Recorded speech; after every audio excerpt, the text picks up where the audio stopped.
Night Garden. Short story by Shruti Swami. I heard the barking at 6:30 or 7. It had been a long, hot day, and evening was a relief. I was cooking dinner. I knew Neela's voice well, the bright, happy barking that he threw out in greeting, the little yips of pleading for a treat or a good rub-down, and the rare growl, sitting low and distrustful in his throat when the milkman came around. He was a friendly dog. This sound was unlike any of those. It was high and held in it a mineral note of panic. I went over to the kitchen window that looked out onto the yard where we had a garden. There was a pomegranate tree, an orange tree, and some thick flowering plants, jasmine and jacaranda, and some I did not know that my husband had planted years before. But I was the one who kept them alive. Neela stood dead center in the red earth. His tail was taut, and his head level with his spine, ears pinned against his skull, so his body arrowed into a straight line, nearly gleaming with a quality of attention. He was not a large dog, black and sweet and fox-like, sometimes shy, with yellow paws and snout. Facing him was a black snake, a cobra, with the head raised, the hood fanned out. I let out a cry. The cobra had lifted the front of its body at least 2 feet from the ground. I had never seen one so close, even separated by 4 strong walls and a pane of glass. I could see her delicate tongue darting between her black lips. Her eyes were fixed on the dog, and his on hers. Their gaze did not waver. Her body too was taut with attention, shiny back gleaming in the low evening light. The sky, I saw now, was red, low and red, and the sun, a wavering orange circle in the sky. Of course, my first instinct was to rush out with a broom, screaming, and scare the thing off. But something stopped me. I stood for a full minute at the sink, shaking all over. Then I took a deep breath and phoned my sister. "There's a cobra outside with Neela." She exhaled. She was my big sister and had been subject lately to too many of my emergencies. "It's okay. Call Dr. Ramanathan. He knows about snakes. Do you have his phone number?" I did. "Are you crying?" "No." "It's okay, Vici." "I can't." Then I stopped myself. "Can't what?" My sister has a voice she can soften or harden depending on circumstance. She kept it soft with me now, like talking to a child. I wiped my face, like a child, with the bottom of my shirt. "I'll call back," I said. I went again to the window. The animals were still there, exactly where they had been when I last looked. The dog had stopped barking, and the cobra looked like a stream of poured oil. I dialed Dr. Ramanathan's number. "Doctor, there's a snake out there with my dog. A cobra. In my yard." "A cobra, is it?" I could see him in his office, his white hair and furred ears. He had a doctor's gruffness, casual in the most serious of circumstances, and had seen both my children through countless fevers, stomach upsets, and broken bones. "Has it bitten?" "No, they haven't touched each other. They're not even moving, just staring each other down." "Don't do anything. Just watch them. Stay inside." "Nothing?" "He'll die," I said. "I know it. He'll die." "If you stay inside the house, he won't die." The snake was trying to come inside the house, and he stopped it. Now he is giving all his attention to the snake. If you break that concentration, the snake will kill him, and it will also be very dangerous for you. Are you sure? No one must come in until the snake has left. Tell your husband to stay out until the snake is gone. After I hung up with Dr. Ramanathan, I took a chair and set it by the window so I could sit while I watched the dog and the snake. It was a strange dance. Stranger still because of its soundlessness. The snake would advance. The dog would retreat a few steps. The hair was standing up on the back of his neck, like a cat's, and now his tail pointed straight up.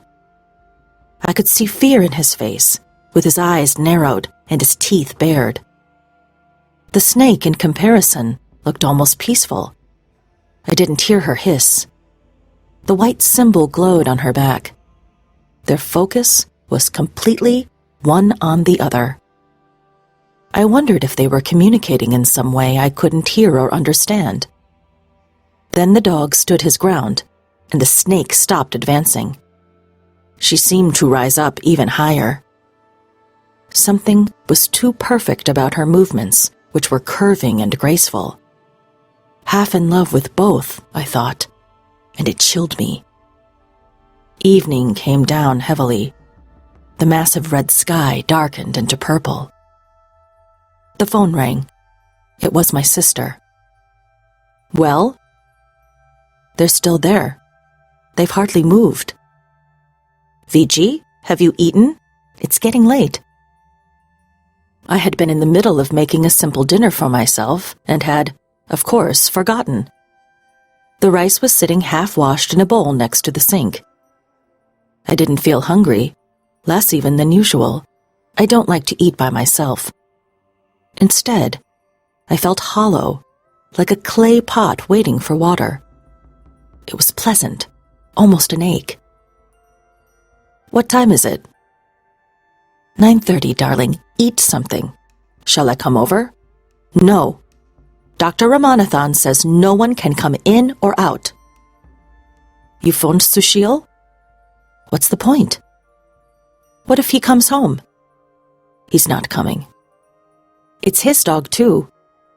My dog, I said too loudly. He's my dog. Then back to the window. It had grown dark. I hesitated to turn on the light in the house in case they would startle. Our eyes sharpened as the light faded. There was a bit of light that came in from the street, from the other houses, though it was filtered through the leaves and branches of the fruit trees and the flowers. In it, I could see the eyes of my dog, bright as live coals. There is a depth that dogs' eyes have, which snakes' eyes lack. Snakes' eyes are flat and uncompromising, and reveal no animating intelligence. Perhaps that's why we never trust them. Now, very quietly, I could hear the snake hissing. The sound had a rough edge to it. Neela advanced. The snake seemed to snap her jaws. I have seen a dead snake, split open on the side of the road. Its blood was red, and the muscle looked like meat swarmed with flies. People said it was a bad omen for me, a bride, to see it then. Imagine the wedding of the Orissa bride, who married the cobra that lived near the anthill and was blessed by the village.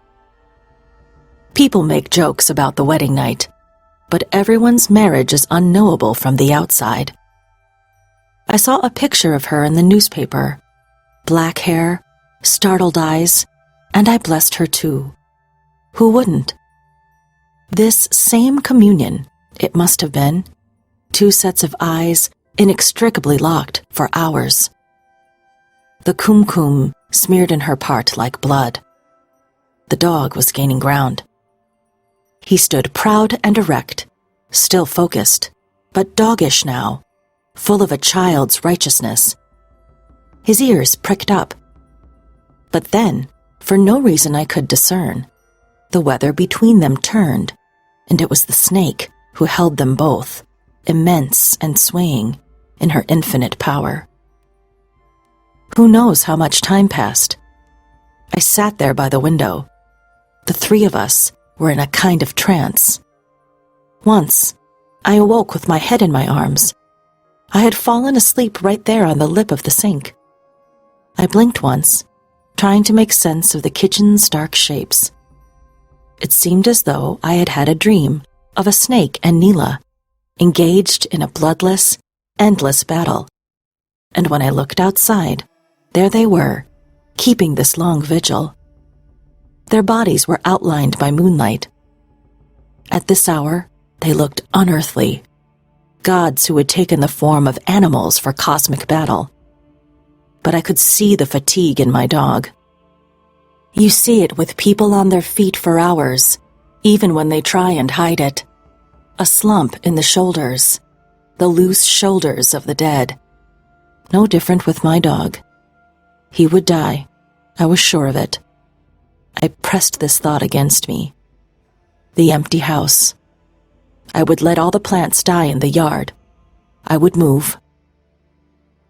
I find that at night, you can look at your life from a great distance, as though you are a child sitting up in a tree, listening to the meaningless chatter of adults. I stood up in the kitchen. It had been years since I stayed up this late. Slowly, infinitely slowly, the creatures were inching back toward the shed at the side of the house, the dog retreating, the snake advancing. Their movements were like the progression of huge clouds that seemed to sit still in the sky, and you mark their advancement only against the landscape. I followed them, moving from one window to another. I became very angry with Neela. What arrogance or stupidity had urged him to take on this task? It's easier to be the hero, to leave and let others suffer the consequences. To run barking into the house was all he needed to do, to show me the snake so I could close up our doors. I stood. The snake hissed up and made a ducking move forward toward Neela, who snarled, baring his yellow teeth, doing a delicate move with his paws, shuffling back, weaving like a boxer. He let out 3 high yelps, pure anger, and snapped his jaws, and the snake rose even higher, flaring out her hood, hissing. I could hear it loudly, like a spray of water. Then she lowered herself, undulating back and forth on the ground.